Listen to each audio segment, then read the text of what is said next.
అందరికీ నమస్కారము. నా పేరు చిందాడ చిన్నోడు. ఈరోజు ఈ యొక్క తరగతిలో డిఎస్సి ఆల్ కాంపిటేటివ్ ఎగ్జామ్స్ వారికి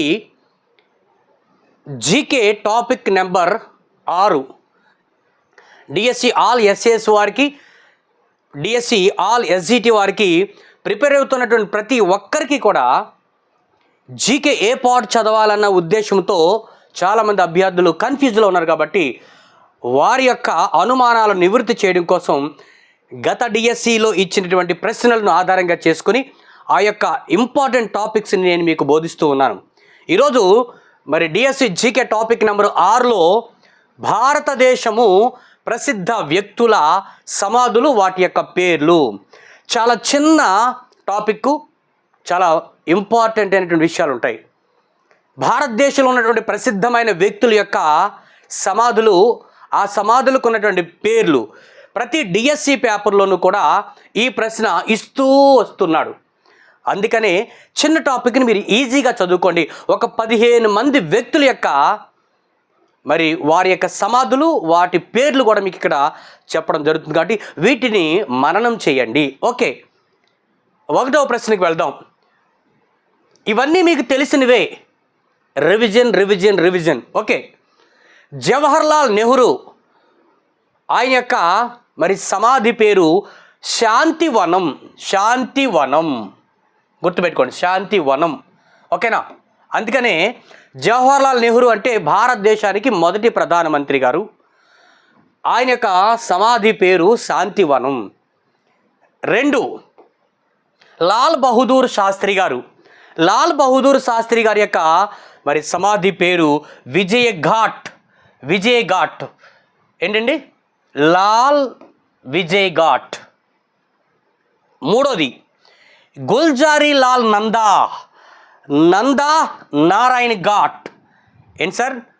గుల్జారీ లాల్ నందా నారాయణ ఘాట్. ఓకేనా? రైట్. లేదనుకుంటే గుల్జారీ లాల్ నందా నాగు అనేటువంటి ఒక పేరు కూడా పెట్టుకోవచ్చు. అంటే నారాయణ ఘాట్లో నా, గుల్జారీ నందలో గు, కాబట్టి నాగు అనొచ్చు, లేదా నందా అన్నా కూడా ఆయనే. ఇందిరాగాంధీ అనగానే మహిళల్లో ఒక శక్తివంతురాలు. ఇందిరాగాంధీ అంటే భారతదేశ మహిళలకి ఒక శక్తిని చూపించిన వ్యక్తి. భారతదేశానికి మొట్టమొదటి ప్రధానమైనటువంటి శక్తివంతమైనటువంటి మహిళ. అందుకని ఇందిరాగాంధీ యొక్క సమాధి పేరు శక్తిస్థల్. ఇందిరాగాంధీ యొక్క మరి సమాధి పేరు శక్తిస్థల్. 5, మొరార్జీ దేశాయ్ అభయఘాట్. అభయం ఇస్తారు మొరార్జీ దేశాయ్ గారు, అభయఘాట్. ఈ వీడియోని స్కిప్ చేయకుండా చిన్న వీడియో మీరు ఖచ్చితంగా వినాలి, రాసుకోండి.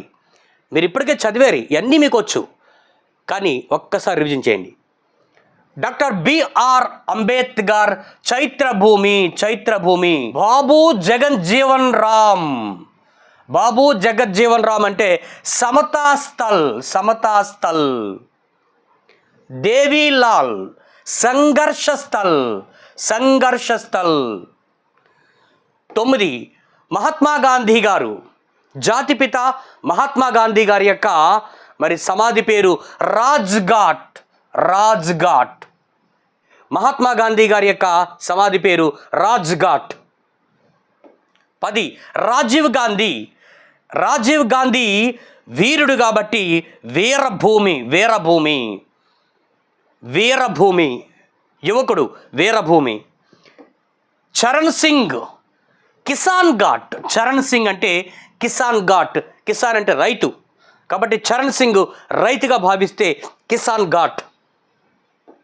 12, జ్ఞాని జైల్ సింగ్ ఏక్తాస్థల్.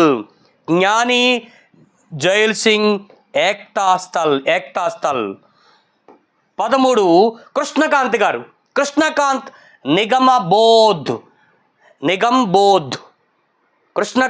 నిగంబోధ్. ఏంటి సార్? బిఆర్ అంబేద్కర్ అంటే చైత్రభూమి, బాబు జగజ్జీవన్ రామ్ అంటే సమతాస్థల్, దేవీలాల్ అంటే సంఘర్షస్థల్, మహాత్మా గాంధీ రాజ్ఘాట్, రాజీవ్ గాంధీ వీరభూమి, చరణ్ సింగ్ కిసాన్ ఘాట్, జ్ఞాని జైల్ సింగ్, ఏక్తా స్థల్, కృష్ణకాంత్ నిగంబోధ్. మరొక ఇద్దరు వ్యక్తులు ఉన్నారు, వారిని చూసుకుంటే మనకి ఈ చాప్టర్ అయిపోయింది.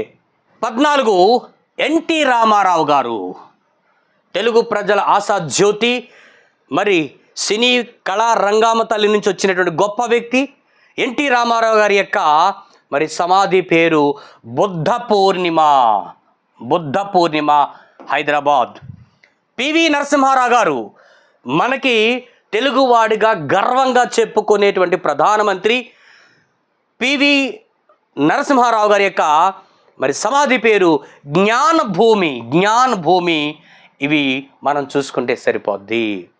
ఈ 15 పేర్లను కూడా ఒక్క 5 నిమిషాలు నువ్వు రివిజన్ చేసుకోవాలంటే నీకు వచ్చేస్తాయి. కాబట్టి ఏదేదో చదువుకునే దానికంటే నేను ఇస్తున్నటువంటి జీకే టాపిక్స్ని నువ్వు ఒక్కసారి చదువుకుని వెళ్తే ఇందులోంచి ఒక్క బిట్ వచ్చిందంటే నీ లైఫ్ మారిపోతుంది, ఖచ్చితంగా వస్తుంది.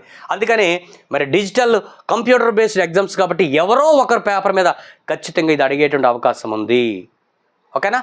మరి మీకు నచ్చితే ఒక లైక్ చేయండి, సబ్స్క్రైబ్ చేసుకోండి. నేను ప్రతిరోజు అందిస్తున్నటువంటి వీడియోల్ని మీరు ఒక చిన్న నోట్స్లో పెట్టుకుని రాసుకోండి. హ్యాపీగా ఎగ్జామ్కి వెళ్ళే ముందు ఇలా క్విక్ రివిజన్ చూసుకుంటూ మీరు ఎగ్జామ్కి వెళ్ళొచ్చు. ధన్యవాదములతో మీ చిందాడ చిన్నోడు మాస్టారు. Thank you very much.